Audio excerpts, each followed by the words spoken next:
Hi, I'm William Howe and you're watching Sporting Icons.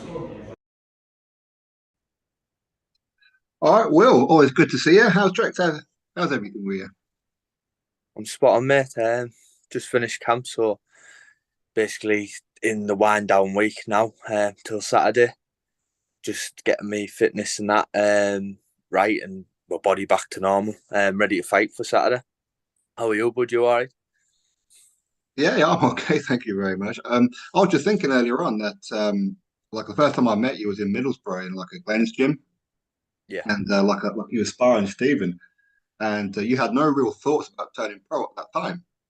Now fast forward, you're literally on bloody fight week. Yeah, it's been a fast turnover since then. Um, it's flew by really. I can't believe how fast you mentioning that. I can't believe how fast that time's gone. It was bloody Um, 3 years ago. Yeah, it will have been. It'll have been about 2.5 years ago. So it was. It's complete. It's just flew by, and I didn't really think I'd be turning over for a good few till I was pretty much ready and matured in that. So I was more thinking about the amateurs back then, talking to you then. Yeah, that's the thing. Like since then, you won the Northern Area Championship and all that kind of stuff. Yeah, And I mean, we've always had these conversations anyway, like me, you, your dad, and that as well. That yeah, your style never really suited the amateurs anyway. Even though you're very well accomplished as an amateur, your style is professional. yeah. But because I'd get into fights where my sort of style would wear an opponent down in the amateurs, and I felt like as it went into the pro, as in the amateurs being 3 rounds. If it had been a pro fight, I'd have probably won a lot more amateurs. Where people it's finished after three, and people who like to move and get out of the way, they can do that for 3 rounds because you see in the pros that can get out. Majority of people that are movers can get out of the way for a few rounds. It's middle rounds, later rounds, and you start getting caught. That's when it starts going pear shaped really for them sort of fighters. So that's where I felt where my style and struggled a bit in the amateurs. That's the thing because it's like a 3 round fight. If you have like a bit of a slow start and maybe you lose the first round, you're playing catch up. And before you know it, you're doing things you shouldn't really be doing. Yeah, well, exactly. Most people tell you if you lose that first round in amateur boxing, the fight, the second round's all or nothing. Because if you look, you like you straight away on your back foot because you think, and I'll have to go out of your style, out your comfort zone to go and catch up the round. Because if you lose another round, that's it, it's over and done. But that's amateur boxing. That's why it's a quick, fast sport, and you've got to be. It's probably more of a. It's more of a high IQ in terms of you've got to be quick thinking and like get your shots off and ready for any style coming at you because people change the styles and all sorts. So it's a quick game, the amateurs. Now, you always had that Rocky Balboa style, hence the nickname, isn't it? Like a Yeah. Balboa. Um, has Peter managed to draw some of that? You don't have to block every shot with your face. Have you removed any of that from you yet? Uh, yeah, I would say he has actually. I would say massively. He's not done anything with my style. In terms of he's not said we'll move, we'll get you to stand up, we'll get you that. He's kept my style. He's added the pro game to it. That's the best way to describe what Peter's done with me. He's got me down low. He said, "You're not the tallest of heavyweight, so use that as your advantage. Get down low. Use that as your leeway. Get down low. Get down to your sides. Your angles are important. Move around right around the ring, how you move around instead because he says don't step back, don't ever step back. Use if you feel like you're going to step back, use that as an opportunity to move to the side, move to the use your angles. So he hasn't took anything out my game. He's just added it to it, and I would say defensively, I feel a lot more better and a lot more comfortable, especially over this camp, sparring with you and other people, coming in, being able to practice that little bits that he's telling me. I'm still not 100% because that sort of style takes years to learn, but I'm confident in terms of I know that I can practice it and I'm coming to an understanding of it. Yeah. And what's it like having your pro debut, not just on Sky Sports, but along with uh, two people who have been there, seen there, and done it with like April and Savannah on, the, on like the same It's card? Yeah, it's brilliant. All North East as well, aren't we? So it's fantastic for us as a North East lot. It's brilliant for us, especially in a Manchester show, a big arena like that, showing that we can sell it as North East fighters, that you've been able to sell out of the North East as well. So it's a good thing. It's a good platform for that as well. But we're just it's the. I mean, them two they're on that level now where obviously Savannah's world level and April's looking to start pushing on now, wanting titles and that. So obviously it's been good to be in camp with them, and you're going through the same thing, aren't you? Same thing. You're all tired. You're all aching. You're all sparring. You're all like in that same mindset. So it's been good, and obviously we're all Northern, aren't we? So it's all a lot of crack up there. True. Although last time that I actually seen you in person, you were still training, you were still sparring, but you literally fell through your shower. Yeah. I fell through the shower. I watched where that was Portugal. Yeah. Portugal, that was that was Portugal. We'd come in. I'd been sat in the sun lounger, and then went upstairs. Me and our lass. I said, I'm gonna get in the sun. Get straight in the shower because I was red raw. I was red raw. Sat in the sun too long. Jumped straight in the cold shower, trying to rush and get it all done quick because we were probably arguing about who should get in the shower first. Me and our lass.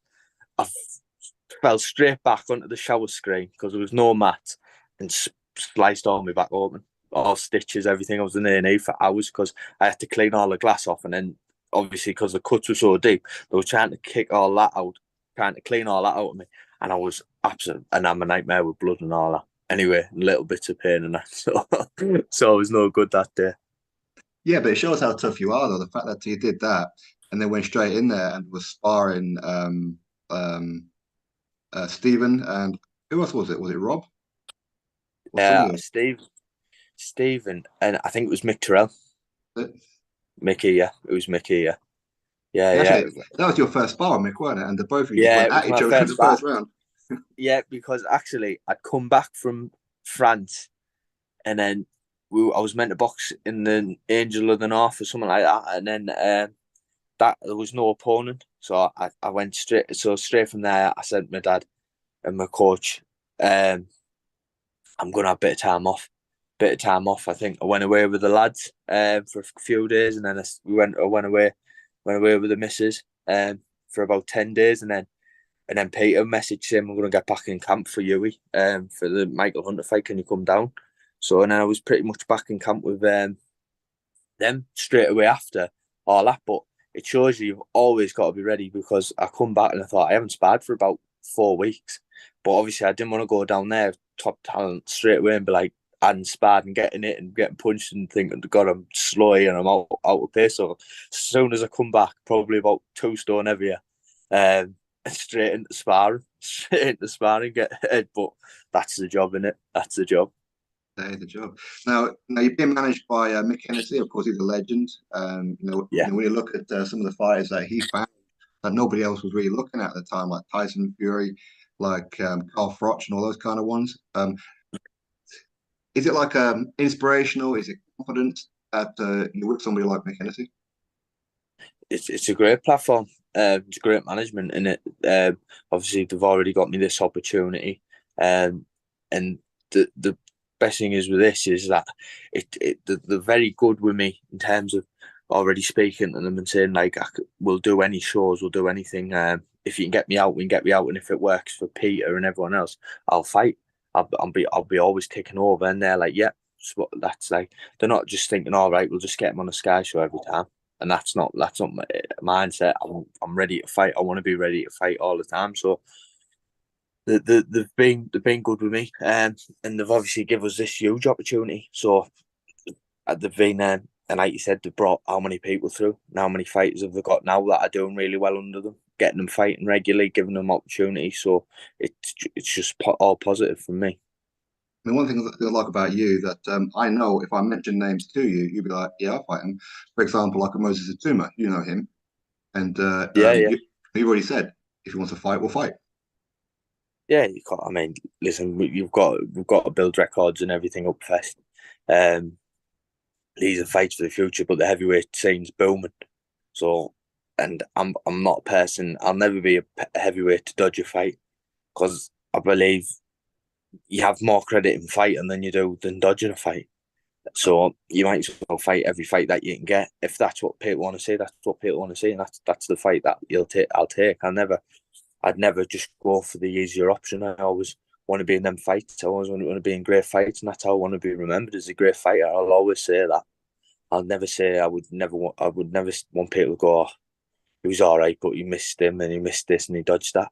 Because that always comes back and it haunts you a bit, doesn't it? If you look at fighters of the past who dodge people, go, well, he never fought him. And so this is my time now, and I'm looking forward to getting going. And there's just loads of fights out there. I'm just enjoying it this week, next week, just as it all comes. Just let it all come and just enjoy every moment of it. Obviously, I'm still young, I'm 21, so just got to live in the moment. Best way to say it for me. What's the biggest difference for you? I mean, the fighting's the easy part for you, but you're going to have to go through the press conferences, the weigh-ins, and all this kind of stuff, the media all this week. That's going to be something that you're not used to. Yeah, it's obvious. That's another. Listen, the fighting's easy, but sometimes I think, obviously the training's obviously hard, but this is the major, and it's just something you got to learn and you got to do. So obviously I'll click on. I used to struggle with these interviews. I used to be like, I'm probably stressing out, but it's just something that comes. I think comes with time, and obviously if I have a media and you have the press conference, people ask you the questions and you don't answer the best. But there's always next time in there. So you just gotta go with the flow, and obviously you get better as it goes along. And the more you do, the better you get. Well, I mean, the best interview that you could ever do is win on fight night. That's the best you could possibly do. Exactly. If I said 5 words in the press conference, but you go and win fight night and you have a great performance, that's the best thing you can do, isn't it? Exactly. I'm presuming that you've got an opponent now. I did hear who it was, but I don't want to be sure. I think so. Yeah, I'm 100% sure. I think my opponent's Jake Daniel. Obviously that could be confirmed this week, most likely. Probably on Thursday. I'm sure my opponent's Jake Daniel. That's the same one that I heard too, which is the pro debut for Fraser Clark. He fought him on his pro debut. Yeah, he fought. Yeah, they both had the debuts together, didn't they? And both fought each other. Fraser Clark fought him. Obviously, I think he stopped him in the first round, didn't he? Yeah. But at the same time, I mean, like a Jake, he's deliberately taken the journeyman route, but he has picked up a couple of wins here and there. Yeah. Listen, I treat every fight the same. I'll tell you, I treat every fight as though it's a world title fight. Like the preparation for this fight, I've gone into it as though it's a world title fight. I've not cut corners. I'm confident. I don't cut corners. Anyone that tells you that he'll train me in the past. I do everything right.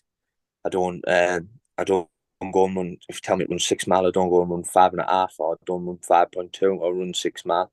I go and do everything by the book if that's what I'm told to do. So I don't cut corners.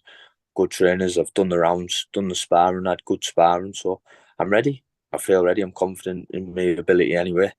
So obviously just go out and perform, relaxed, not overthinking anything, and just enjoy it. Like I keep saying, just enjoy it. And time flies by, doesn't it? So you just got to enjoy everything. So that's what I'm doing now. I'm just enjoying my moment. Exactly. You've done this 101 times. There's no real difference. It's a ring, it's gloves, and there's a guy in front of you. Exactly. Yeah. The amount of times I've done that, that's the best way of looking at it. Yeah.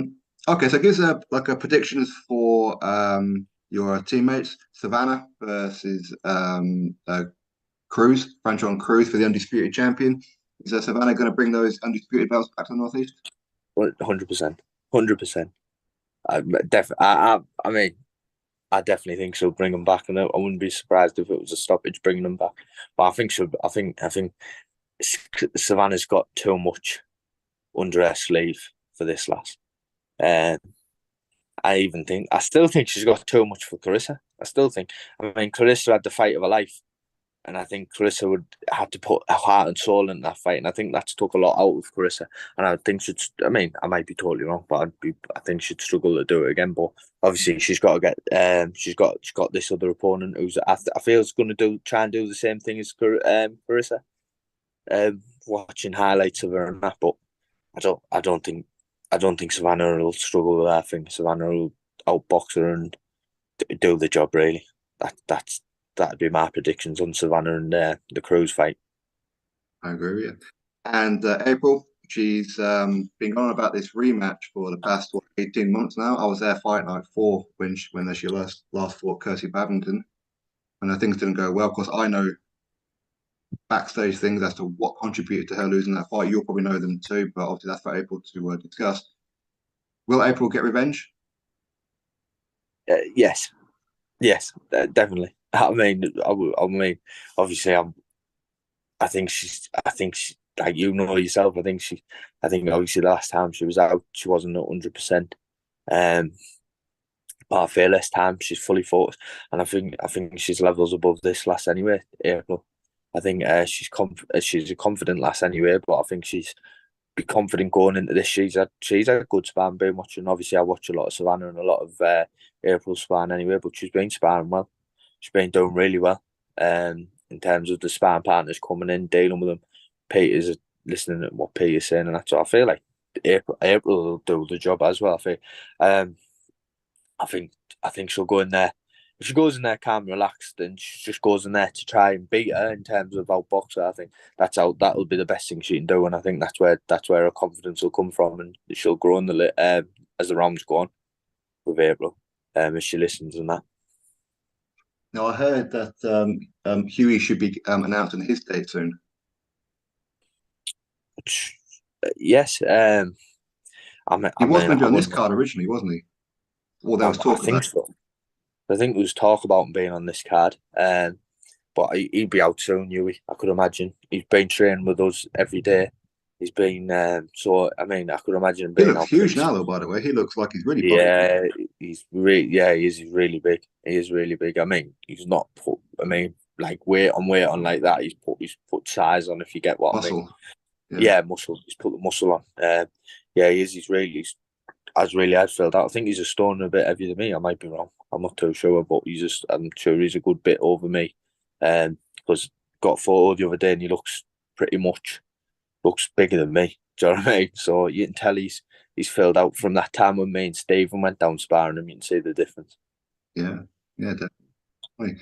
Okay, so anything else that you want to finish up with? Obviously, you're looking forward to this fight. You're obviously going to get some pre-fight nerves. Yeah. Some enjoy fight week, all that kind of stuff. Is there anything that you want to finish up with? No, just thank you to everyone who supported me so far. Everyone that's coming down to watch me fight this time. People that are jumping on board in the future. Thank you to everyone. Everyone that's given me the support. Sponsors obviously is massive to me. And just big thank you to everyone watching Fight Night. And a special shout out to your dad. He's your #1 supporter, isn't he? Yeah, my special dad. I've got him saved as PA on my phone. PA dad. Yeah. That's why I have him saved as, because if anyone rings me with anything at all, I'll ring my dad straight away. Even if I knew the answer to it, I'll ring my dad straight away. I'll go, Dad, I've been asked this, or this, or whatever. Everything goes through my dad. If there's a problem, my dad's first person to ring. Oh, yeah, your dad's mint though, isn't he? He's absolutely mint. Oh yeah, he's 100% for me, my old man. He's 100% for me, that and like it should be. And like I said, I'm expecting a little in August. With my little yeah. I was about to ask that. Yeah, baby Joe's in August. So like I said, I'll be the exact same for my child. Everything for your child. And obviously my dad's been great with me, and he's everything he said to me as a kid, growing up, boxing, training, doing sports, has come true. He used to say to me as a kid, he used to say, Will, we're playing out down the bottom, and he'd come and got me in the car, and I was like a bit fed up. I'll have been about probably 10, and he said to me, if you don't want to box, he said, totally fine, you don't have to box for me. He said, but them kids will stop playing out down the bottom. He said, but you'll be still boxing, and you'll still be doing the sport, and you'll have always had that thing, even if it goes bad, good, whatever. He said, you'll have always had that thing that you know how to box and you know how to look and all the rest of it. So to be honest, he's and it's come true. It's come true, because you don't stop playing out as a kid, don't you? And you grow up and everyone's doing their own thing and that now. So and I always live by that. I always live by it. And he always said, if you're going to train hard. He says, don't don't think, oh, I can't be bothered at night. You see, if you can't be bothered, go to bed. Say you can't be bothered, and it's true, because sometimes when I've gone training, I think, oh, I can't be bothered, or I'm tired or whatever, and it's pointless training. Might as well just have a night off and go and train again, or go and do something. Go and do something you want to go and do. Go out, go and have a game of footy or something. Because I mean, he's a good trainer. Myself, my dad. So everything he said like that's come true. So he's been a massive part of all this, and he's been a massive help getting everything sorted. And he doesn't ask for anything off us, other than oiling his decking today that I've done. Fight week, and I'm oiling his decking and oiling his garden for him. Yeah. And he's all that. So I've just done that a day. Got up first thing this morning. I said, right, I'll do that for them coming home while they're in Greece. Yeah. Yeah. Why not? You always got to be like occupied. But as you said, your dad's put all this in front of you. He's advised you on this kind of stuff, and here you are having your pro debut on Sky Sports. Not many people get to say that. No, definitely not. It's going to be a hell of a night, and tell you that. Obviously, I feel like it hasn't sunk in you. And people keep saying, "Are you nervous?" I said, "No, I don't get nervous. I don't." But obviously, it hasn't sunk in you. Probably when I get down there and you see the cameras and the press conference and the photos, and like you mentioned yourself, it's a new thing, isn't it? Especially from the amateurs. I mean, I fought high level at the amateurs, but you normally get weighed in on the morning, and then you just go back to your hotel room, or you just go and sit about all day, don't you? But obviously, this now is a different. It's a different thing altogether, because you've got the press, you've got the thing. People want to talk to you, people want to interview you, So you just got to go with it. But I feel like it hasn't sunk yet. That's the best way to think. I don't think it'll sink until I'm there and I'm in front of it all. I'm sure you'll enjoy it.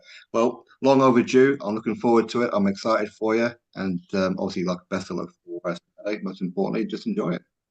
Cheers, bud. Thank you very much.